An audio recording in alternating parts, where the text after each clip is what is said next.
안녕하세요. 모든 사람의 행복을 바라는 낭독 채널 행복 낭독입니다. 오늘도 저와 함께 하시는 여러분들에게 행복이 가득하시기를 바랍니다. 여러분들이 눌러주시는 구독과 좋아요와 알림 설정은 여러분과 저 그리고 모든 이들의 행복에 도움이 될 줄로 믿습니다. 오늘 함께 할 이야기는 데일 카네기의 인간관계론 2장 사람의 호감을 얻는 6가지 방법, 그 중에서 6번째 방법을 나누겠습니다. 단숨에 상대방의 호감을 얻는 방법. 나는 뉴욕 8번가와 33번가가 만나는 곳에 있는 우체국에서 편지를 붙이려고 줄을 서서 기다리고 있었다. 그런데 앞에서 일하고 있는 우체국 직원은 우편물 무게를 달고 우표를 팔고 잔돈을 거슬러주고 영수증을 끊어주는 등 수년째 반복하는 단조로운 업무에 실증이 난 듯 보였다. 그래서 생각했다. 저 직원이 나를 좋아하도록 만들어보자. 저 사람이 나를 좋아하게 하려면 내가 아니라 저 사람이 듣기 좋은 말을 해야 해. 그렇다면 저 사람에게 내가 진심으로 칭찬할 만한 게 뭐가 있을까? 이런 질문은 때때로 특히 상대가 낯선 사람일 때 답하기 어려운데 이 직원의 경우에는 쉬웠다. 누구나 부러워할 만한 그만의 특징이 금세 눈에 띄었기 때문이다. 그 직원이 내 우편물의 무게를 잴 때 나는 진심으로 말했다. 제 머리카락이 당신 머리카락처럼 풍성하면 얼마나 좋을까요? 그는 고개를 들고 나를 쳐다보더니 약간 놀란 표정을 지었지만 이내 미소를 지었다. 예전만은 못해요. 그가 겸손하게 말했다. 그의 머리카락이 비록 예전만은 못할지라도 여전히 훌륭하다고 나는 힘주어 말했다. 그는 굉장히 흡족했다. 우리는 즐겁게 가벼운 대화를 계속 나누었는데 그가 내게 마지막으로 한 말은 많은 사람들이 제 머리카락을 부러워하지요 였다. 확실한 건데 그 직원은 하늘에 둥실 떠있는 기분으로 점심을 먹으러 나갔을 것이다. 그날 밤 집에 돌아가서는 아내에게 이 일에 대해 말했을 것이다. 그리고 거울에 비친 자신의 모습을 보며 약간은 우쭐해했을 것이다. 내 머리카락이 진짜 멋지긴 하지. 내가 언젠가 사람들 앞에서 이 얘기를 하자 어떤 한 사람이 물었다. 그 사람에게서 뭘 얻고자 한 거죠? 내가 그에게서 무엇을 얻어내려고 했냐고? 내가 그에게서 무엇을 얻어내려고 했다니. 우리가 비열할 정도로 이기적이어서 다른 사람으로부터 뭔가 얻는 게 없이는 행복한 기운을 나눠줄 수도 없고 진솔하게 상대방을 인정해 줄 수 없다면 좁쌀만큼 작은 마음으로는 실패하게 되는 건 지극히 당연한 일이다. 그렇다. 나는 그 사내로부터 무엇인가를 얻어내려고 했다. 값으로 매길 수 없는 어떤 것이 있었다. 그리고 그것을 얻었다. 나는 그가 내게 어떤 보답을 할 수 없음에도 그를 위해 뭔가 했다는 느낌을 받았다. 그 느낌은 그 사건이 일어나고 한참이 지난 지금까지도 기억에서 떠다니며 노래하는 듯하다. 사람들의 행동에는 가장 중요한 법칙이 하나 있다. 그 법칙을 잘 지키면 공경에 빠지지 않는다.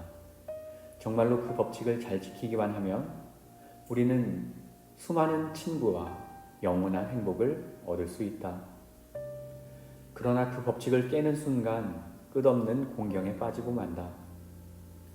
그 법칙은 언제나 다른 사람을 중요한 사람으로 느끼도록 하는 것이다. 이미 언급한 바 있지만 존 듀이는 중요한 사람이 되고 싶은 바람은 인간이 타고난 가장 큰 욕구라고 말했다. 그리고 윌리엄 제임스는 인간 본성의 가장 깊은 곳에는 자신의 가치를 인정받고자 하는 갈망이 있다라고 말했다. 앞서 지적한 바와 같이 사람은 이 욕구 때문에 동물과 구별된다. 인류 문명을 가능하게 한 것도 바로 이 욕구다. 철학자들은 수천 년 동안 인간 관계의 법칙에 대해 추측해 왔으며 그 많은 추측으로부터 단 하나의 교훈을 얻을 수 있었다. 그 교훈은 전혀 새롭지 않다. 역사만큼이나 오래되었다. 이미 3000년 전에 페르시아의 조로아스터교는 초종자들에게 이 교훈을 가르쳤다. 공자는 2500년 전에 중국에서 이에 대해 설교했다. 도교를 창시한 노자는 한나라 계곡에서 제자들에게 이를 가르쳤다. 부처는 예수보다 500년 앞서 겐지스 강둑에서 이에 대해 설교했다. 힌두교 경전은 부처보다 1000년 앞서 이것을 가르쳤다. 예수는 1900년 전에 고대의 유대 돌산 사이에서 이 가르침을 전했다. 예수는 이것을 아마도 전 세계에서 가장 중요한 규칙이라 할 수 있는 하나의 생각으로 정리했다. 남에게 대접을 받고자 하는 대로 너희도 남을 대접하라.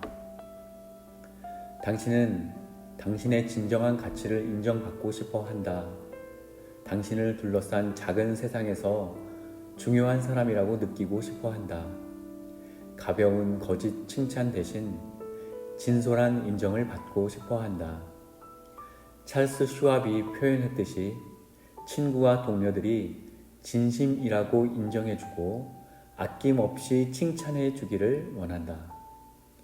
우리 모두는 그러길 원한다. 그러니 이제 이 황금률을 지켜 다른 사람이 우리에게 해주길 바라는 대로 다른 사람을 대하자. 언제? 어디서? 그에 대한 답은 언제나 그리고 어디에서나다. 예를 들어보자. 나는 라디오 시티 빌딩을 방문해서 안내 직원에게 헨리 서베인의 사무실이 어디냐고 물어본 적이 있다. 유니폼을 단정하게 입고 있던 그 직원은 자신의 안내 방식에 자부심을 느끼고 있었다. 그가 간단 명료하게 대답했다. 헨리 서베인 18층 1816호입니다. 나는 서둘러 엘리베이터로 가다 말고 다시 돌아와서 그에게 말했다. 당신의 답변 방식이 너무 훌륭해서 칭찬해드리고 싶군요. 아주 분명하고 명확했습니다. 안내 방식으로서는 최고의 경지라고 생각합니다. 흔치 않은 일이죠. 그는 내 말에 아주 기뻐했다. 그러고는 자신이 왜 답변 중에 한 번씩 쉬면서 간격을 주어 말하는지 설명해 주었다. 나의 몇 마디 칭찬이 그의 어깨를 으쓱하게 만들었던 것이다. 18층으로 서둘러 올라가면서 나는 그날 오후에 인류의 행복 총량을 약간이나마 늘린 듯한 느낌을 받았다. 프랑스 대사가 되거나 무슨 그럴듯한 위원장 의장이 되어야만 이 존중의 철학을 발휘할 수 있는 건 아니다. 당신은 매일 이런 마술을 부리며 살 수 있다. 예를 들어 감자튀김을 주문했는데 식당 여종업원이 으깬 감자를 가지고 왔다면 수고스러우시겠지만 감자튀김으로 좀 바꿔주실래요? 라고 말해보자. 식당 여종업원은 아마 전혀 수고스럽지 않습니다 라고 하면서 기꺼이 음식을 바꿔줄 것이다. 왜냐하면 우리가 그녀를 존중해 주었기 때문이다. 곤란하게 해드려 죄송합니다. 죄송하지만 뭐 좀 해주시겠어요? 부탁인데요. 죄송합니다만 감사합니다 같은 간단한 표현과 작은 공손함은 단조로운 일상생활에 윤활유 역할을 해줄 뿐 아니라 바른 교육을 받았다는 걸 보여준다. 다른 예를 들어보자. 홀 케이는 크리스천, 재판관, 맨 섬의 사람들 등을 쓴 베스트셀러 작가다.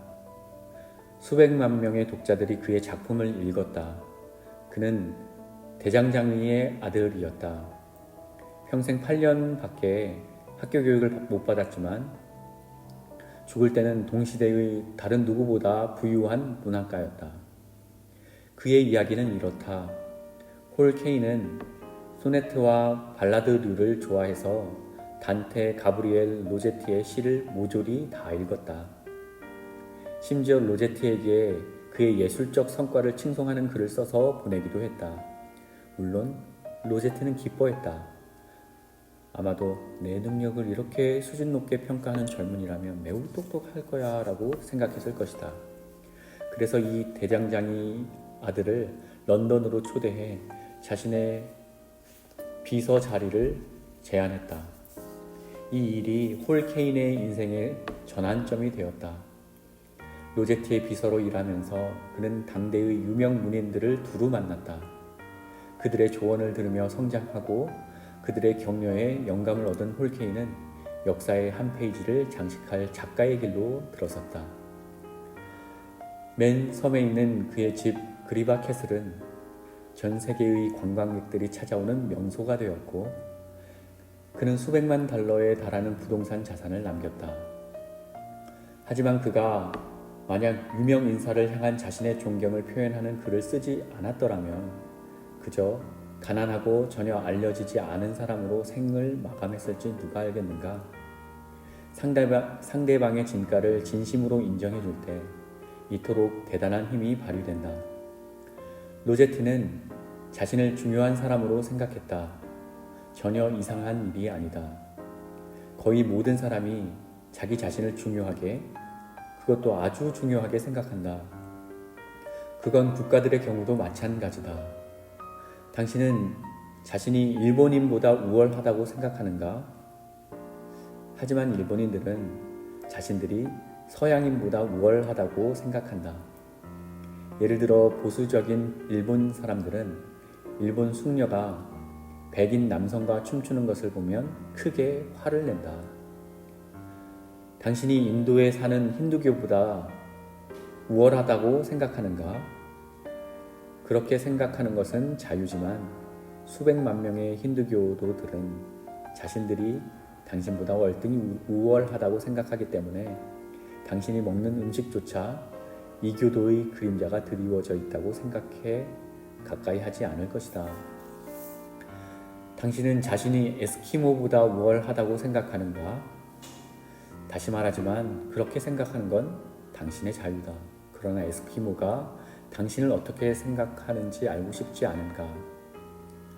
에스키모는 그들 가운데 일도 하지 않고 되는 대로 사는 게으름뱅이를 백인이라고 부른다. 이 말은 에스키모들 사이에서는 가장 경멸적인 욕이다. 모든 국가는 자기 나라가 다른 나라보다 우월하다고 생각한다. 여기에서 애국심과 전쟁이 일어난다.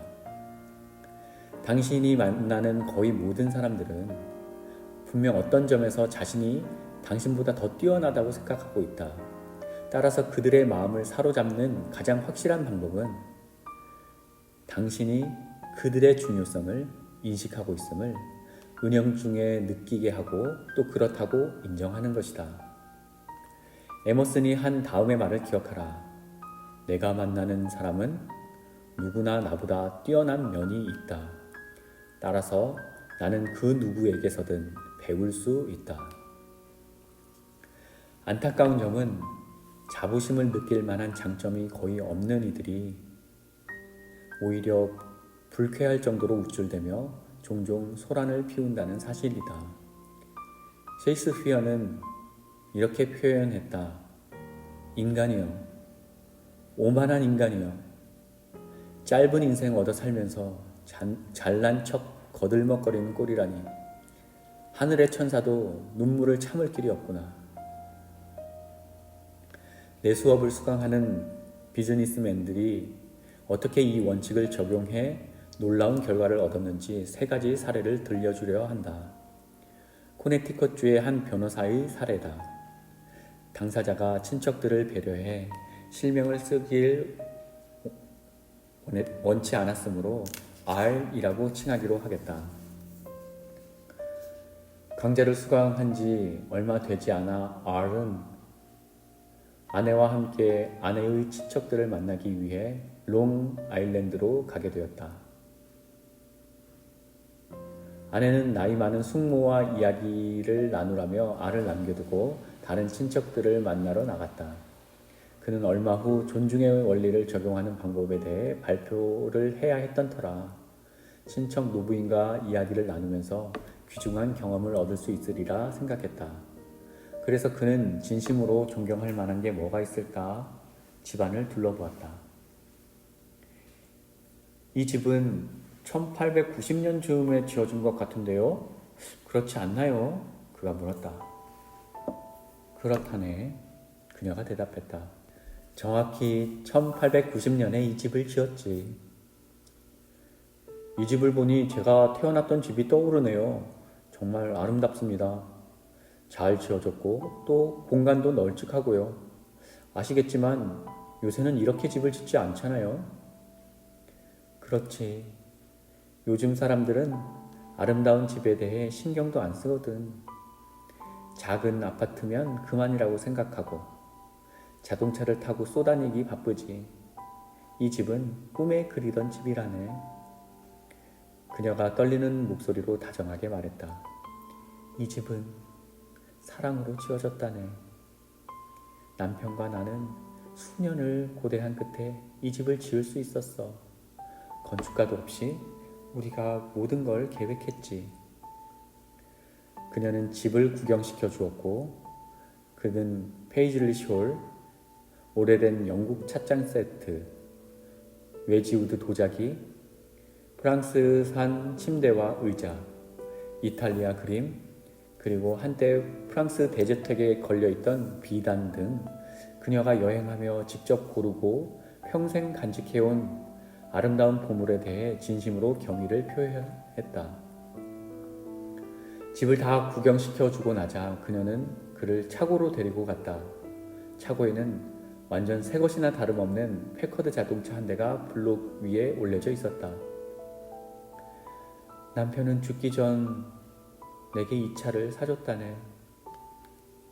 그녀가 부드럽게 말했다.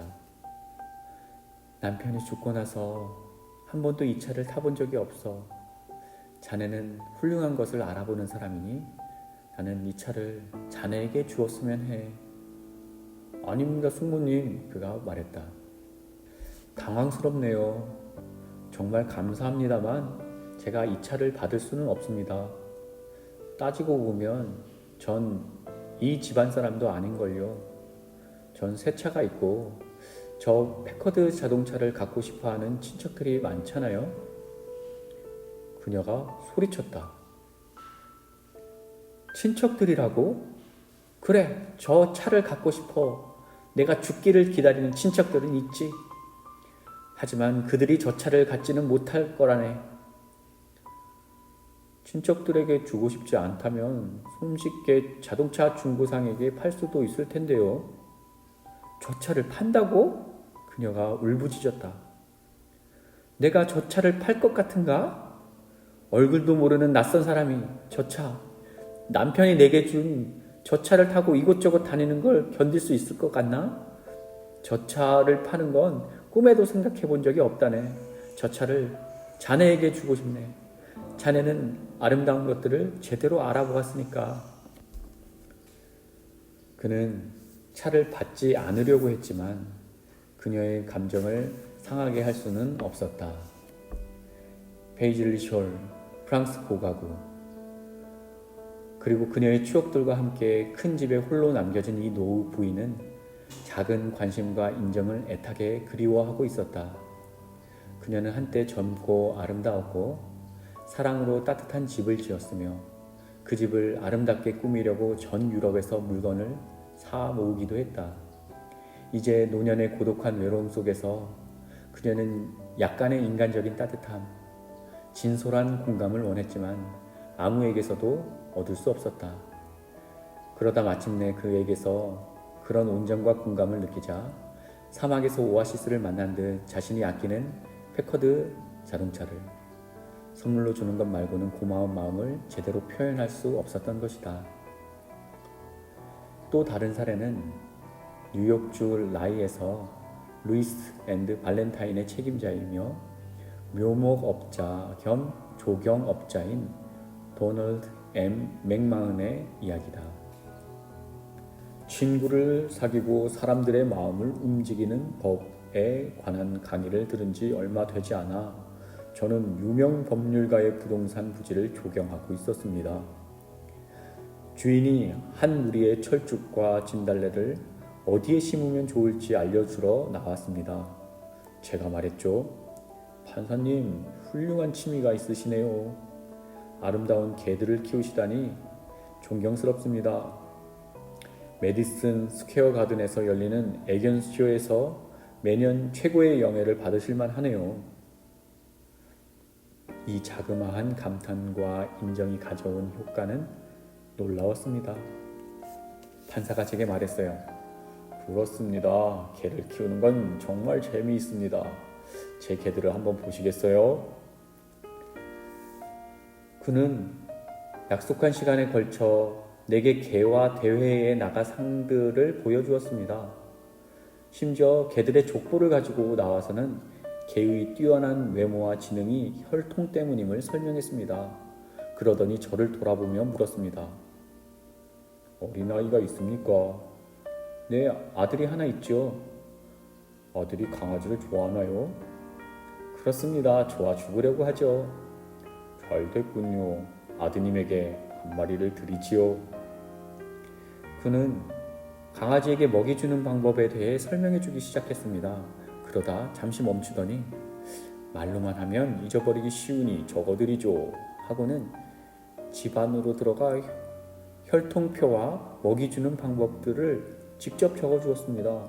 그리고 내가 단지 그의 취미와 업적에 진심으로 존경을 표했다는 이유로 수백 달러 상당의 강아지를 한 마리 주고 그의 귀중한 시간을 1시간 15분이나 할애해 주었습니다.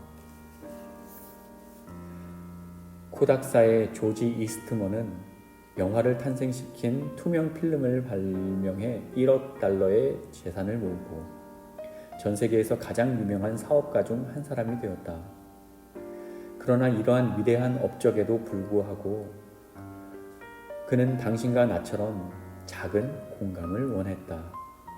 예를 들어 이스트먼이 로체스터의 이스트먼 음악학교와 킬번홀을 짓고 있을 무렵 뉴욕의 슈퍼리어 의자 회사의 사장인 제임스 애덤스는 이 건물들에 들어갈 극장식 의자를 공급하고 싶어 했다. 애덤스는 건축가들에게 전화를 걸어 로체스터에서 이스트먼과 만날 약속을 잡았다. 애덤슨이 도착했을 때 건축가가 말했다. 이 계약서를 성사시키고 싶어 한다는 걸 잘 알고 있습니다만 5분 이상 그의 시간을 뺏으면 가망성이 거의 없다고 봐야 합니다. 그는 엄격한 원칙주의자고 아주 바쁜 사람이거든요. 그러니 하고 싶은 이야기를 빨리 끝내고 나오세요. 애덤스는 그렇게 하겠다고 마음먹었다. 사무실 안으로 안내를 받고 들어섰을 때 이스트먼은 책상에서 한 더미의 서류를 검토하고 있었다. 그가 들어가자 고개를 든 이스트먼은 안경을 벗고 건축가와 애덤슨을 향해 걸어오며 말했다. 안녕하세요 여러분. 어떤 일로 오셨습니까? 건축가가 두 사람을 서로 소개시키고 나자 애덤슨이 말했다. 이스트먼 씨, 기다리는 동안 사무실을 둘러보면서 감탄하고 있었습니다. 이런 사무실에서 일하면 얼마나 좋을까 하고 생각하면서요. 저는 인테리어 및 목제품 관련 사업 분야에서 일하고 있지만 제 평생에 이렇게 아름다운 사무실은 난생 처음입니다. 이스트먼이 대답했다. 내가 거의 잊고 지내던 사실을 떠올리게 해주시는군요. 사무실이 참 아름답죠? 처음 지었을 때 이 사무실을 무척이나 좋아했습니다. 그러나 이제는 이 사무실에 올 때마다 쏟아지는 많은 일 때문에 마음이 바빠 이런저런 모습이 눈에 들어오지 않는답니다. 애덤스는 한쪽으로 걸어가 손으로 패널을 문지르며 말했다. 이건 영국산 떡갈나무네요. 그렇지 않나요? 이탈리아산 떡갈나무하고는 감촉과 질감이 좀 다르죠? 그렇습니다. 영국산 떡갈나무입니다. 목제품을 전문적으로 다루는 제 친구가 저를 위해 골라주었습니다. 그리고 이스트먼은 사무실을 구경시켜 주면서 자신이 설계하고 일부는 직접 만들기도 한 사무실의 전체적인 균형감, 색깔의 조화, 손으로 직접 새긴 조각, 그 밖의 다른 효과들에 대해 설명해 주었다. 사무실을 돌아다니며 목공품들을 감상하다가 그들은 창문 앞에 멈춰섰다.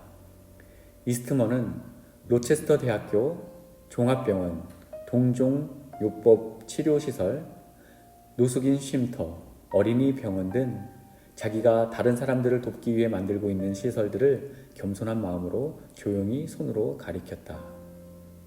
애덤스는 어려운 사람들의 짐을 덜어주기 위해 자신의 불을 사용하는 이스트먼의 이상적인 태도에 진심으로 경의를 표했다. 곧이어 이스트먼은 유리상자를 열어 어느 영국인으로부터 구입한 자신의 첫 카메라를 꺼내 보여주었다. 애덤스는 처음 사업을 시작했을 때의 어려움에 대해 물어보았다. 그러자 이스트먼은 보험회사에서 서기로 일할 때 과부가 된 어머니가 어떻게 하숙집을 꾸려 나갔는지, 그리고 그 당시 가난에 대해 자신이 느꼈던 감정을 진솔하게 이야기해 주었다. 가난의 공포가 그를 밤낮으로 괴롭혔고 그는 어머니가 일하지 않아도 될 만큼 돈을 많이 벌기로 결심했다고 했다. 애덤스는 더 많은 질문을 했고 이스트먼이 사진 건판으로 실험할 때의 이야기를 해줄 때는 그 이야기에 푹 빠져 경청했다. 이스트먼은 하루 종일 한 실험실에서 일하고 화학물질이 반응하는 사이 쪽잠을 자면서 밤새워 실험하기도 했으며 때로는 사흘 동안 매일 같은 옷을 입고 지낸 적도 있다고 했다. 애덤슨이 5분 이상 얘기하지 말라는 충고를 들으며 이스트먼의 사무실에 들어갔던 때가 10시 15분이었다. 하지만 1시간이 지나고 2시간이 지나도 그들의 얘기는 끝날 줄을 몰랐다. 마침내 이스트먼은 애덤슨을 돌아보며 지난번 일본에 갔을 때 의자를 하나 샀어요. 집으로 가지고 와서 햇볕을 쬐을 수 있는 현관에 두었는데 햇볕에 의자 페인트 칠이 벗겨졌더군요. 그래서 시내에 가서 페인트를 직접 사서 의자에 페인트 칠을 했습니다. 제가 어떻게 의자에 페인트 칠을 했는지 한번 보실래요? 좋습니다. 저희 집으로 가서 함께 식사를 한 뒤 보여드리죠. 점심을 먹고 나서 이스트먼은 애덤슨에게 일본에서 산 의자를 보여주었다. 몇 달러 정도밖에 되지 않는 것이었지만 백만장자인 이스트먼은 자신이 직접 페인트 칠을 했기 때문에 그 의자들을 자랑스러워했다. 극장식 의자의 납품 물량은 9만 달러 어치에 달했다. 제임스 애덤슨과 그의 경쟁자들 중 누가 계약을 했을 거라고 생각하는가? 이 이야기가 시작됐을 때부터 이스트먼이 죽을 때까지 그와 제임스 애덤스는 절친한 친구로 지냈다. 칭찬이라는 마법의 돌을 어디서부터 사용하는 게 좋을까? 가정에서부터 시작하면 어떨까?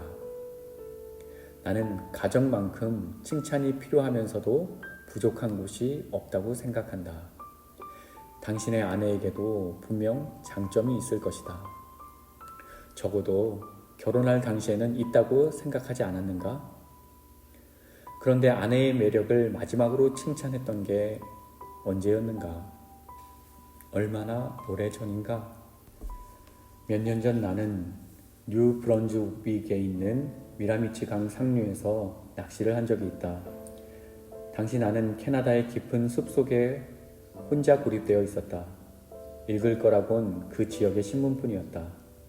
광고까지 포함해 그 신문을 처음부터 끝까지 다 읽었는데 신문에는 도로시 딕스의 글도 실려 있었다. 그녀의 글이 너무 감명 깊어서 나는 그 글을 오련해 아직도 보관하고 있다. 사람들이 보통 신부에게만 이런저런 충고를 하는 것에 그녀는 이골이 났다며 이제는 신랑들을 모아놓고 다음과 같은 충고를 해주어야 한다고 주장했다. 블라니스톤에 입을 맞추기 전에는 결혼을 하지 마라. 결혼 전에 여성을 칭찬하는 것은 선택이다. 하지만 결혼 후에는 필수며 자신의 안녕을 위해서도 필요하다. 결혼 생활은 솔직함이 머무는 곳이 아니라 사교술이 필요한 전쟁터다. 매일매일 편하게 지내고 싶다면 아내의 살림살이에 불만을 표현하거나 엄마와 비교해서 말하지 마라.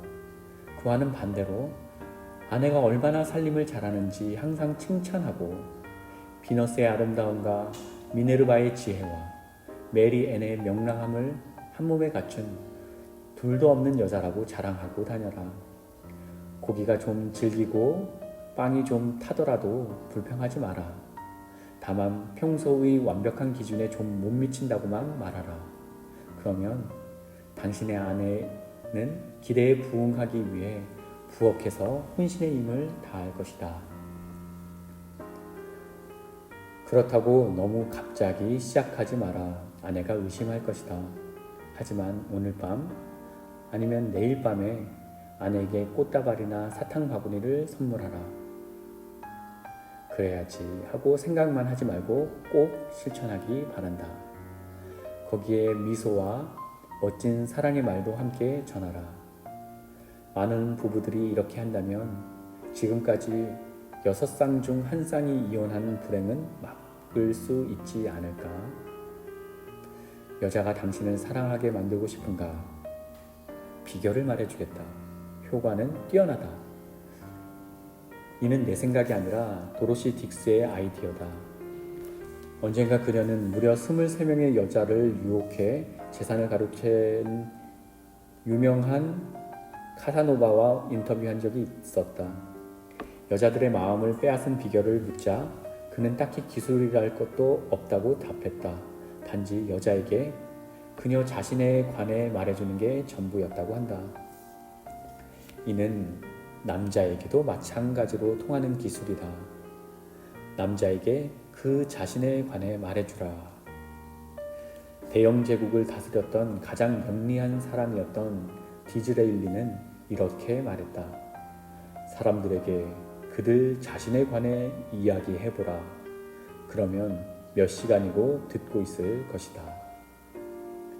그러므로 다른 사람의 호감을 사고 싶다면 다음의 방법을 써보라. 상대방이 스스로 중요한 사람이라고 느끼도록 진심으로 노력하라. 여기까지 해서 데일 카네기의 인간관계론 제2장 사람의 호감을 얻는 6가지 방법에 대해 마쳤습니다. 다시 한번 정리하자면 첫째, 다른 사람들에게 진정으로 관심을 가져라. 둘째, 웃어라. 셋째, 한 사람의 이름은 그에게 어떤 언어보다도 가장 달콤하고 중요한 단어임을 명심하라. 넷째, 잘 들어라. 상대방이 자기 얘기를 할 수 있도록 격려하라. 다섯째, 상대방의 관심사에 관해 이야기하라. 여섯째, 상대방이 스스로 중요한 사람이라고 느끼도록 진심으로 노력하라. 오늘까지 2장을 마쳤습니다. 지금까지 또 이야기들이 여러분의 삶과 또 저의 삶, 또 모두의 삶을 행복으로 이끄는 중요한 교훈이 되기를 바랍니다. 이 시간까지 함께 해주신 여러분 감사합니다. 다음에 뵙겠습니다.